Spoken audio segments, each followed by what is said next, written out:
Hey everybody, welcome into another edition of Make Every Second Count Live. Now, I'm your host, the award-winning international Make Every Second Count speaker, Jeff Marconette Jr. And tonight we have a very special guest. But before I get to that, I'm going to tell you a little bit about me. So, when I say I am an award-winning motivational speaker, or award-winning Make Every Second Count speaker, you can see my 2 awards there on the bottom.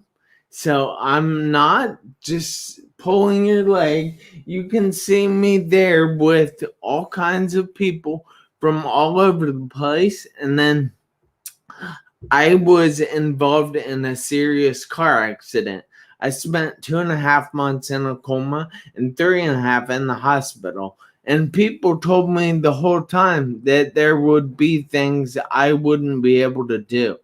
And I had to kind of ignore that. And now I want to help other people get from where they are and dealing with the same issues that I dealt with to where I am now. And where I am now is I am a published author now. Like I said, I am an award-winning international speaker, and I am doing episodes like this morning. I did one on TV in Kenya, and yesterday I did a live event or a live virtual event on in Nigeria, Africa. So hang in here with me and I will bring up my guest. But I ask you if you would please give us hearts, give us thumbs up, give us smiley faces, give us laughy faces, give us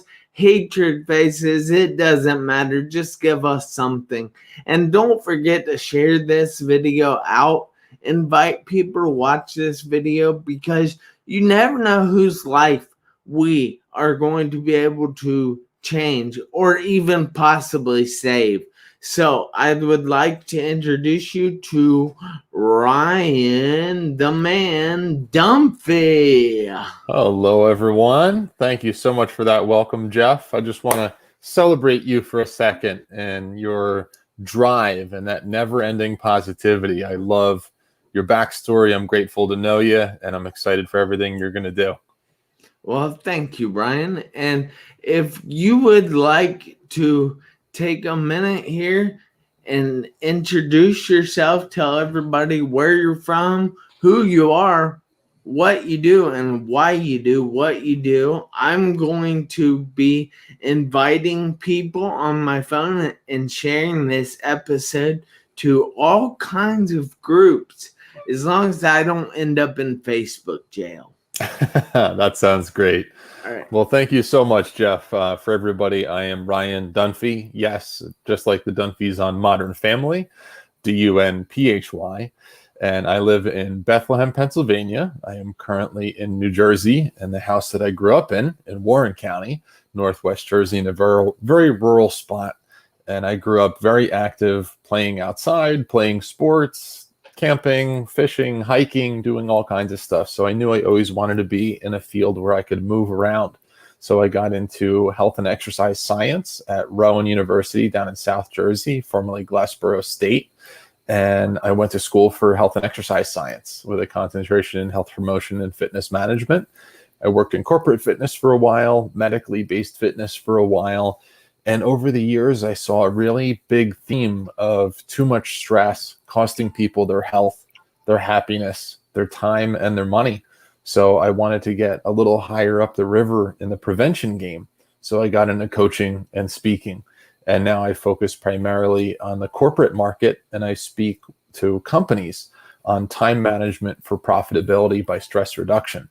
So helping people to reduce the stress in their lives and in their work, everything, all their tasks at work, so that way it streamlines everything. And when the company is running more efficiently, it's more profitable and everybody wins. So that's a lot of what I focus on is prioritization, assessment, simplification, and delegation, because we all have the same 16 hours every day, but it's all about how we use those. So we have to make every second count. And that's a lot of what I focus on in the corporate presentations. And the reason I do that is just, after all those years of seeing all that pain and the wasted time and the wasted money and the unnecessary suffering from the people that were not taking care of themselves, I help people get off that slippery slope of stress and overwhelm so we can focus on our particular brand of awesome, stay in our lane, and serve those people that need to be served. That is amazing, Ryan. Now, on this show, we talk about things we have overcome and challenges we have faced. Now, the reason I like to do this is to help other people get through what they're dealing with and give them advice on how to. I think the motivational world and the motivational speaking world in general is missing that point. They're giving all this motivation to all these people, but they're not really telling them how to do that. Now, I know there are some out there that do that, but there are more than some that just tell people that they can make every second count. Now, that was my big thing in writing my journal. And my journal is there to help you guys learn how to make every second count.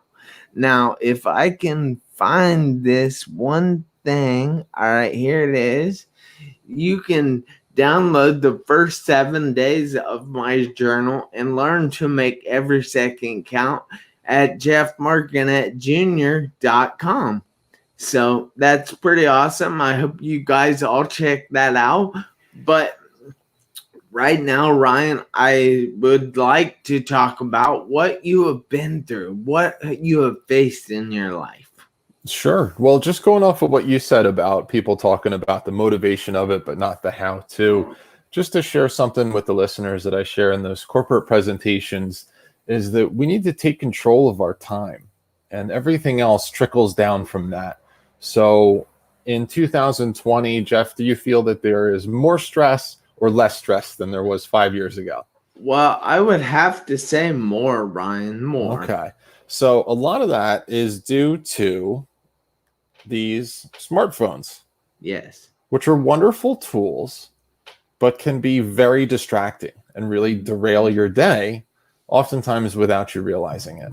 So what I encourage everyone to do is to take out your phone.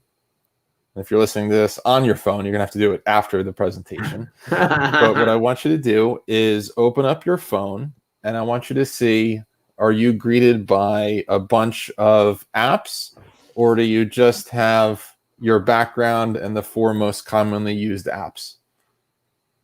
So you should have a picture that makes you happy on there. For me, it's my son covered in mud from splashing in puddles. And there's 4 most commonly used apps on the bottom. And when you think about how many hundreds of times throughout the day you open your phone, is your brain given a little dose of happiness and that picture? Or do you go into, oh my goodness, I got 40 emails to get back to and 25 Twitter notifications and 13 Facebook messages? So when you think about those hundreds of times throughout the day, your brain gets hijacked. And there's a reason those little icons on your phone are bright red, because your eyes go to them. And then you start thinking about all the other things that you have to do. So what I want you to do, step 1, is to hold down the app so it wiggles, at least on the Apple devices. Move everything over one screen. You can have the home screen be blank. And once you've done that, now you're in control of your visual phone. And then I want you to go into your settings and turn off every single notification aside from a phone call or a text message. By definition, everything other than a phone call is non-urgent.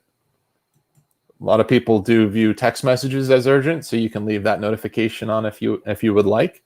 But I tried an experiment a few months back where I deactivated text message notifications as well. It was one of the most freeing things I have ever done. So if you think about, maybe you go out to dinner with friends aside from a pandemic time, How many times has the evening been hijacked by somebody's phone beeping at them or lighting up or flashing when they get something, and it derails the conversation? But that's happening to your brain all day long unless you take control of those notifications, because these things are designed to be addictive. They're designed to be super engaging. But we're dealing with, for anybody listening to the podcast, I'm pointing at my head right now, we're dealing with a very old operating system between our ears. And it's pretty simple. And the operating systems that we have in our pockets now, in the smartphones, is incredibly advanced. So we have to be aware of how we're using this or how it's using us. So I want you to take control of the visual. So create a blank home screen with those 4 images, put an image there that makes you happy, and turn off every notification except for text messages and phone calls. Wow. I have had feedback from conferences that this is the most freeing thing that people have ever done. They're able to focus again. They're feeling more productive. Because how many times have we felt busy but not productive? And we're trying to move in 6 different directions and we make no progress. So there's one tangible item of reduce your home screen as well as turn off the notifications and take control of your phone. That's awesome, man. I thank you so much for that. You're welcome. I will actually have to try that. Well, maybe not. But I know I'm not really distracted by my phone. Okay. And my phone is more of a tool for me. Good. In fact, I don't answer a lot of text messages right away. I will answer my phone when people call, but I know a lot of people don't even do that. And it's like, why even have a phone then? Yeah, I'm surprised we're still calling them phones, huh? Yeah. I like the suggestion of having a picture on your backdrop that makes you happy. Right. Because I think that is where a lot of people lack in the world, of the little reminders of certain things that make them happy. Yeah. And I think that's one of the major things that people are missing in the world. Right. And we need to focus on those experiences. So I think about my son and I splashing around in the mud, getting filthy and dirty. And then on the lock screen on the outside, I try to encourage, as much experiences as possible. But it's okay to have things every once in a while. And they always say things won't make you happy, but that person probably didn't drive a Jeep yet. I'm kidding. Yeah, because I don't drive a Jeep. So, how would you suggest like a youngster go about this? Because I know people of younger ages are really distractible, are really attached at the hip to that phone. So right. How can they get away from that and get more interactive with actual life? Right. So those first 2 steps that I talked about would be important for them as well, to reduce the visual of the smartphone. As soon as you open it, there's a picture that makes you happy there and not a ton of notifications. Reducing the push notifications. So every time it beeps or you get something that flashes across the home screen, doesn't even have to make noise, but it's enough to take your eyes to the phone and derail you from what you're doing. So those would be helpful, as well as some structured time that's on do not disturb mode. So for anybody on an iPhone, it's that little moon icon that you have there that will silence everything except for a phone call from your favorites list, or if somebody was to call you twice, I think it's within 3 minutes. So that would dictate as an emergency, and it would allow Android the phone to has ring. that too. Yep. So that'll allow the phone to ring through. But it's important to do some stuff without your phone as well. There's a big world up there that's just above the screen that we need to get out and experience, because there's a lot that we are learning to deal with as a society. And this is something that I talk about in the conferences as well, to the corporate teams, of we as a species are still getting used to this. This is a very new thing. in the last 10, 12 years to have this device on us 24 hours a day. And for thousands of years, we just didn't have that. So a lot of people are having an impact on their sleep. But what I want to talk about, because I don't want to go on a 2-hour rant here, is just to be aware, is the step one, is to be aware of how you're using the phone and the effect that it's having on you. So when I talk about stress management with some of these teams, I talk about phones and I talk about the visual comparison trap that's out there. And it's very big on social media. I'm going to use Instagram as an example. I learned about this when my wife was pregnant with our son, Cole, and we went to one of the childbirth classes. They had recommended to all the expecting moms to turn off Instagram for a few months. If they're not, feeling happy about themselves, looking at people on Instagram, which you're looking at the highlight reel of everybody else, is not going to make you feel that great. Or at least to be aware of the comparison that happens on a visual platform like that. So it's important to realize that you are looking at everybody's highlight reel and you're not often seeing their real life. So imposter syndrome is a very real thing. Comparison trap is a very real thing. And I see more and more people falling into that, saying, I only see people buying brand new cars on here. I only see people with washboard abs. I only see people on vacation. I'm not going on vacation. I can't buy a brand new car. I got more of a keg than a six pack. And there's this constant comparison that happens. And it's a dangerous, slippery slope. And you need to be happy with what you have and focus on what's important to you, not just what's important to other people or what's important to marketers. It's very, very important to take control of your life and prioritize your own life to make every second count.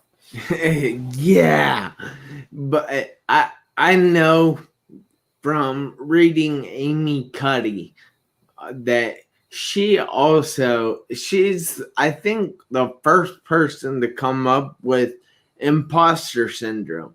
Or she's the first person to talk about it. I'm not sure which.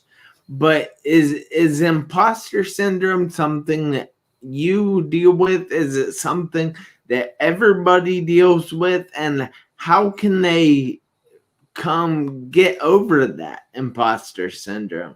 Sure. So when I first started to get into the speaking world to speak to these companies on time management, stress management, health and wellness, I felt very strange at first getting into it because I said, well, geez, I have, parents that are married and, a dog and a brother. I have all my limbs and I haven't climbed Mount Everest. And we set the bar like, people that are in the movies and people that are motivational speakers that, you have to have a wild story or an incredible, overcoming of adversity. But there's a lot of people out there that are anxious to hear your message and that would benefit from hearing what you have to say. So don't get in your own way and realize that the people you see on TV and Instagram and in the movies, they're real people with real problems as well. But you're seeing a very polished 90-minute version of them. Yeah. So it's important to say, hey, I'm a person too. I'm not going to put people on this unreachable pedestal. I've met some famous people and some very rich people that I never thought I would interact with that are wonderful, nice, normal people. And they have normal people problems as well. Yeah, see, a lot of people see just what you're saying about the highlight reel and the persona on Facebook, the persona on Instagram, the persona on any social media. They show you what they think you want to see. Right. And that's not always the real thing, guys. So very rarely. Don't look for that in your life. Look for goodness in your life. Look for the good things. Look for what you have instead of what you don't have. And don't take that for granted. You got to be thankful and grateful for everything. if you have arms, if you have legs, just like Ryan was saying, with trying to be a speaker, he thought differently that he couldn't do it because he had all his extremities and things. And that's the thing. We need to be thankful for those things. Right. We need to see what we have instead of what we don't have. Now, I would like to take a second here and say hi to Casey Metcalf, who's watching from Troy, Ohio. And then hi to Robert Caro. Do you know Robert?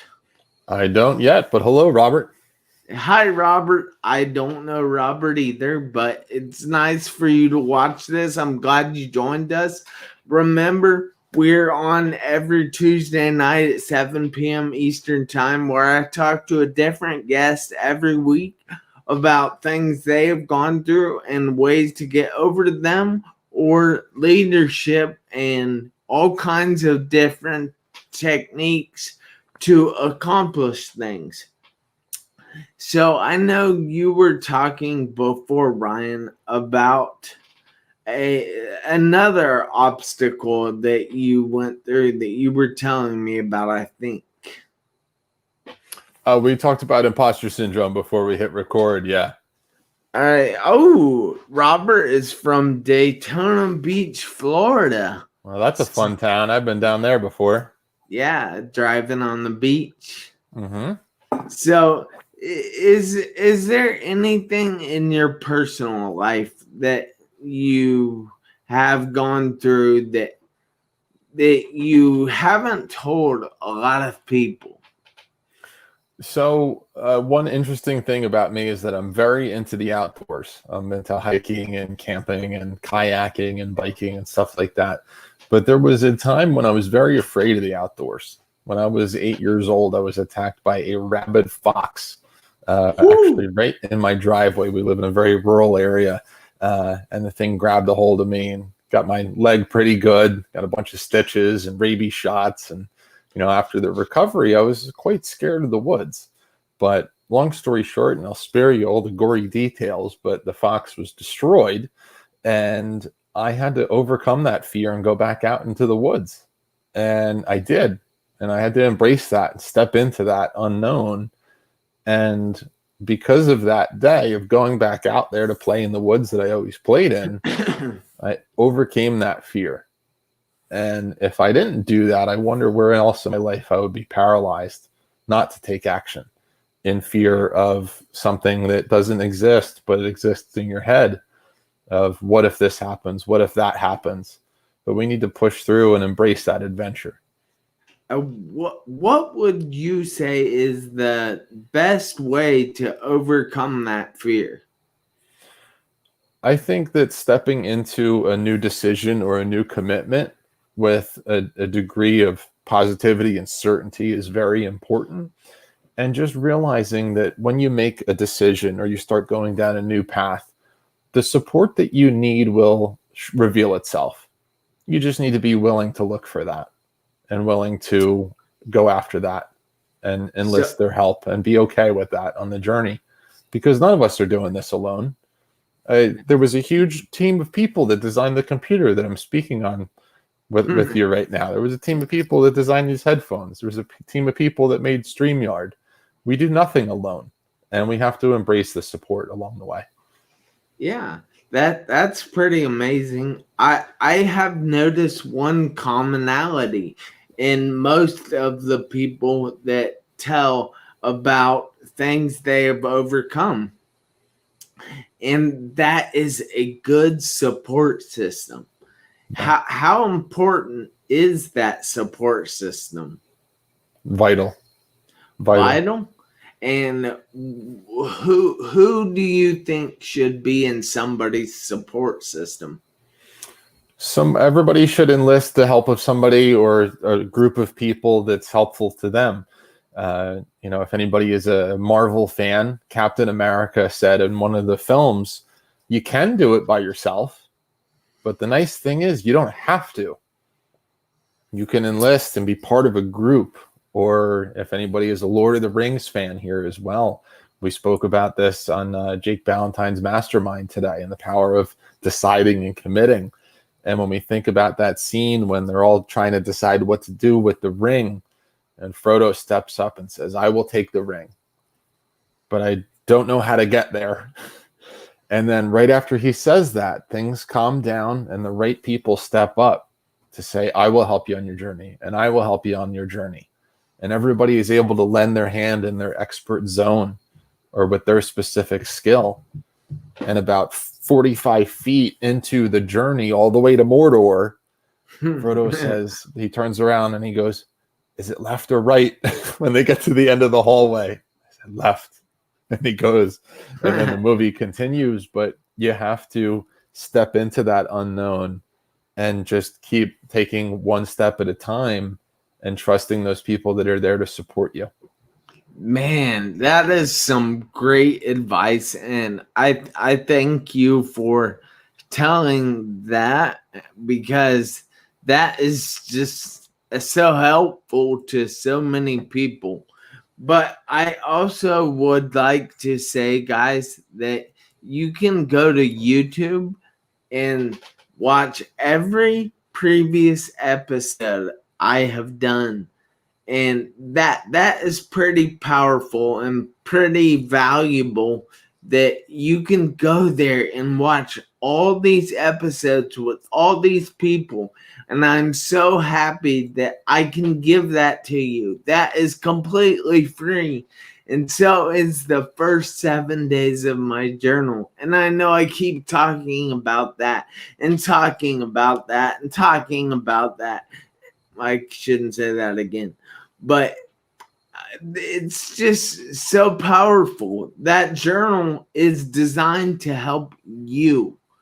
That journal is to help you get through what you're dealing with. That journal is to help you live a more joyful life and not have to be worrying about things outside of you, because joy, it comes from in here, nowhere else.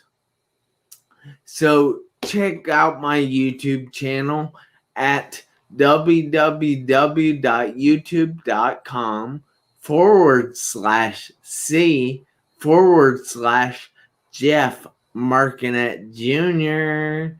And I want to say thank you, Ryan. I appreciate you being here so much and taking time out of your busy evening. Although it's probably not too busy. You are in New Jersey, after all.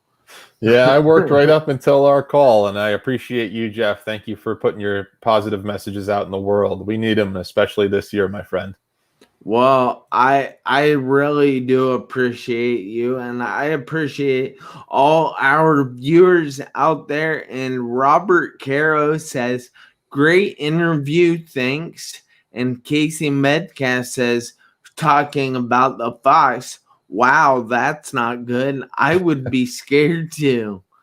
So wonderful. Well, thank you both for watching. I truly appreciate it. yeah, we appreciate all you guys, and I need everybody out there to do me a favor. Oh, wait, one more thing, Ryan. Sure. I almost forgot. Do you have any contact information you would like to give out? Sure. So if anybody is interested in a guest speaker at their company, I'd be happy to do that. And now, since the pandemic hit, I really have been creating a home studio so I can teach without travel, so I can speak to companies anywhere at any time, and I don't have to get on a plane. You don't have to put me up in a hotel, and I can reach teams all over the place. So I'm very grateful for the technology for that. So reaching out to me on LinkedIn is the best place. So you can just search for Ryan Dunphy, RyanDunphy, N as in Nancy, P as in Patrick, HY. Yes, just like Modern Family, I am Ryan Dunphy. I'm on Facebook a lot. LinkedIn is wonderful for professional contacts. And I'm going to give a shout out real quick to Jake Ballantyne as well. He's the reason that Jeff and I know each other.